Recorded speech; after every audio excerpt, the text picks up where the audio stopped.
연말을 맞아 어려운 이웃을 돕기 위한 성금 모금이 시작됐습니다. 나눔 캠페인의 상징인 사랑의 온도탑이 원주에도 세워졌습니다.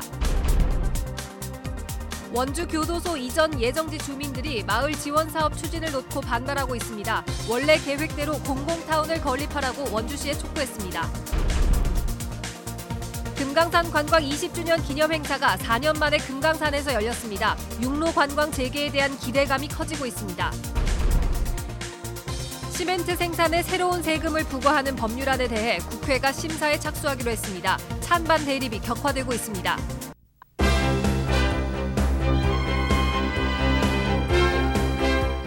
안녕하십니까? 뉴스데스크 원주입니다. 매년 연말 연시면 우리 주변의 어려운 이웃을 돕기 위한 사랑의 열매 모금이 진행되는데요. 강원도 사회복지 공동모금회가 오늘 원주에서 사랑의 온도탑 제막식을 열고 본격적인 모금 활동을 시작했습니다. 윤하은 기자가 취재했습니다. 거대한 사랑의 온도탑이 불을 밝혔습니다. 사회복지 공동모금회의 모금 현황을 통해 나눔의 온도를 가늠하는 온도계입니다. 그동안 춘천에만 설치됐던 사랑의 온도탑이 원주에 등장한 건 올해가 처음입니다. 이번 겨울 도내 모금 목표액은 97억 5,600만 원.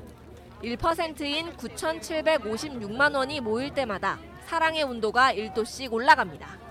강원도에서는 2009년 이후 해마다 사랑의 온도탑이 100도를 넘었지만 지난해에는 86.3도로 목표 모금액을 달성하지 못했습니다. 여러분의 사랑과 정성으로 어려운 이웃을 돕는 거니까 금액에 구애받지 않고 또 돈뿐만이 아니라 어떤 그 물품으로 기부하시는 분들도 저희도 굉장히 고맙게 생각을 하고 원주를 시작으로 18개 시군을 돌며 본격적인 순회 모금도 진행됩니다. 재능 기부 공연도 보고 도내 전역에서 나눔을 실천하는 기부자들의 이야기를 현장에서 들을 수 있습니다. 저도 조금이나 좀 보태려고 나왔어요. 모금이 좀 많이 좀 걸쳐갖고 어려운 분들한테 좀 골고루 조금이라도 좀 골고루 나눠줬으면 좋겠어요. 나눔 캠페인 모금은 내년 1월 31일까지 계속되며 한 통에 3,000원씩 결제되는 ARS 전화와 관공서, 대형마트, 은행 등에 설치된 모금함을 통해서도 기부에 동참할 수 있습니다. MBC 뉴스 윤하은입니다. 10년 넘게 진행된 원주 교도소 이전 사업이 이르면 상반기에 본격적으로 착공될 전망입니다. 그런데 이전 예정지 주민들이 마을 지원 사업을 두고 반발하면서 사업의 변수로 작용할지 관심이 집중되고 있습니다. 권기만 기자가 취재했습니다. 공공타운을 원한대로 추진해라! 추진해라! 추진해라! 추진해라! 원주 교도소가 이전할 원주시 봉산동 번제마을 주민들이 원주시정을 규탄하는 기자회견을 열었습니다. 원주시가 교도소 이전 조건으로 진행되는 마을 지원 사업을 제멋대로 추진했다는 이유에서입니다. 주민들은 교도소 이전과 함께 추진된 공공타운의 조성 계획을 원주시가 임의대로 변경했다며 반발하고 있습니다. 원래 공공타운에 들어서도록 돼 있는 복지시설은 단계동으로, 문화시설은 무실동, 도서관은 혁신도시로 건립 계획을 변경했다는 겁니다. 이 과정에서 주민협의는 없었다고 주장합니다. 원주시가 원래 계획을 변경해 공공타운을 체육시설로만 활용하면 지역에 미치는 경제 효과가 현격하게 축소될 수밖에 없다는 게 주민들 입장입니다. 동네 마을을 발전을 시켜주겠다고 청사진을 주민한테 제시한 겁니다. 우리 주민이 제시한 거 아닙니다. 시장님 생각에 단독 생각으로다가 이렇게 주민의 약속을 어긴다면 이건 시장님의 시장 자격이 없죠. 이에 대해 원주시는 해당 시설의 접근성이 떨어져 계획이 변경됐고 해당 부지를 체육시설로 활용하는 방안을 주민들과 협의 중이라고 밝혔습니다. 하지만 주민들은 원주시의 독단적인 결정이었다며 원안대로 추진하지 않으면 교도소 이전 반대 운동까지 벌이겠다며 강력 대응을 예고했습니다. MBC 뉴스 권기만입니다. 4년 만에 열린 금강산 관광 20주년 기념 행사를 계기로 관광 재개에 대한 기대감이 커지고 있습니다. 국제사회의 대북 제재만 풀리면 관광 재개 시점도 빨라질 것으로 예상됩니다. 김형호 기자가 보도합니다.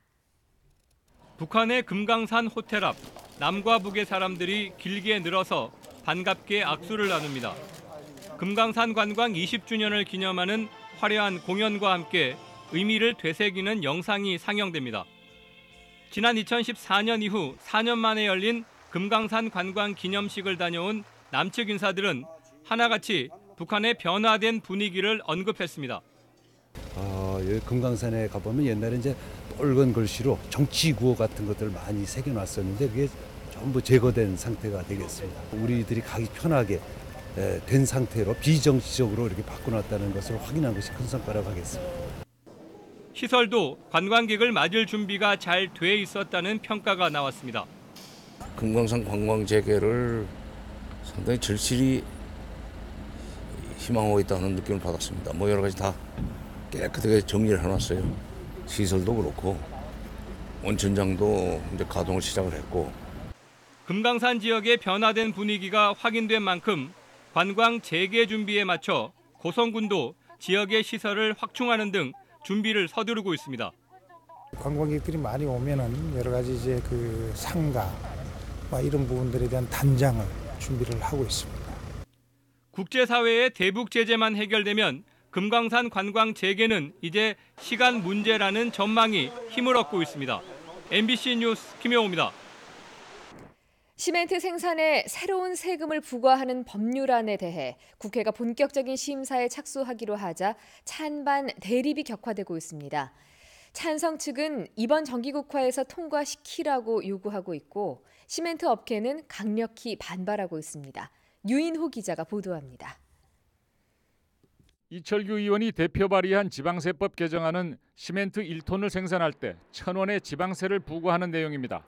국회 행정안전위원회가 본격 논의에 나서기로 하자 시멘트 업계는 당혹감을 감추지 못하며 강력하게 반발하고 있습니다. 경제계 유력단체인 한국경영자총협회도 공동으로 반대 건의서를 제출하면서 시멘트 업계를 지원하고 나섰습니다. 이유는 크게 두 가지. 경영의 부담이 크다는 것과 이중과세라는 겁니다. 저희는 심각한 경영 위기를 갖다 맞이할 수밖에 없습니다. 지난해 시멘트 생산량 기준으로 지역 자원시설세가 통과될 경우 약 530억을 연간 부담을 해야 되는데 지난 10년간 그 주요 7개사의 연평균 단기 순이익은 401억 정도밖에 안 됩니다. 이중과세라는 건 석회석을 채광할 때 자원시설세를 이미 납부하고 있는데 같은 취지의 세금을 또 내야 하느냐는 주장입니다. 강원도를 비롯한 시멘트 생산 지역 지자체들은 정기국회 통과를 요구하고 있습니다. 자연을 파괴하고 공해를 유발하는 시멘트 업체에 지역 기여도를 더 높여야 한다는 겁니다. 일부 사회단체도 세금 신설에 찬성하고 있습니다. 세면 한 포당에 40원인데 그것도 안 된다 이러면은 좀 이거는 순리에 맞지 않다 그렇게 보는 거죠. 의안을 발의한 이철규 의원은 정기국회 통과를 낙관한다고 밝혔습니다. 소위가 열리면은 현재 의원 대다수는 이 법의 통과의 필요성을 갖다가 공감하고 있기 때문에 저는 통과되리라고 믿습니다. 이해 당사자들의 힘대결이 뜨겁게 달아오른 가운데 국회 행정안전위원회의 판단에 비상한 관심이 쏠리고 있습니다. MBC 뉴스 유인호입니다. 제206회 원주시의회 2차 정례회가 오늘 1차 본회의를 시작으로 32일간의 일정에 들어갔습니다. 이번 정례회에서는 상임위원회별로 원주시 행정 전반에 대한 행정사무감사를 벌이며 내년도 본 예산안과 올해 3회 추가 경정 예산안, 19건의 조례안 등을 심의합니다. 횡성군의회도 오늘 281회 2차 정례회를 열어 19일 동안 조례안 17건과 행정사무감사, 내년도 당초 예산안 등을 처리합니다. 최근 전국에 인플루엔자 유행주의보가 내려짐에 따라 개인 위생을 철저히 하고 예방접종을 하는 등 각별한 주의가 필요합니다. 원주시 보건소는 인플루엔자 유행이 시작됐다 하더라도 예방과 확산 방지를 위해 예방접종을 하는 것이 좋다고 강조했습니다. 또 인플루엔자 의심 증상이 있는 영유아와 학생은 고열과 기침 등의 증상이 완전히 사라지고 이틀 후까지는 단체 활동을 삼가는 것이 좋습니다. 독감으로도 불리는 인플루엔자는 일반적인 감기와 달리 근육통과 호흡기 증상이 함께 나타나는 것이 특징입니다. 원주시 노사민정협의회와 원주 상공회의소가 일자리 창출과 고용 안정을 위한 지역 경제인 한마음 대토론회를 열었습니다. 오늘 토론회에는 지역 경제인과 전문가 등 100여 명이 참석해 원주 지역의 좋은 일자리 창출과 고용 안정 유지를 위한 산업 현장의 다양한 의견을 듣고 지자체와 기업 등의 유기적인 협조 방안을 모색했습니다. 이번 토론회로 지역 경제인 네트워크가 활성화될 것으로 기대됩니다. 뉴스데스크 원주를 마칩니다. 고맙습니다.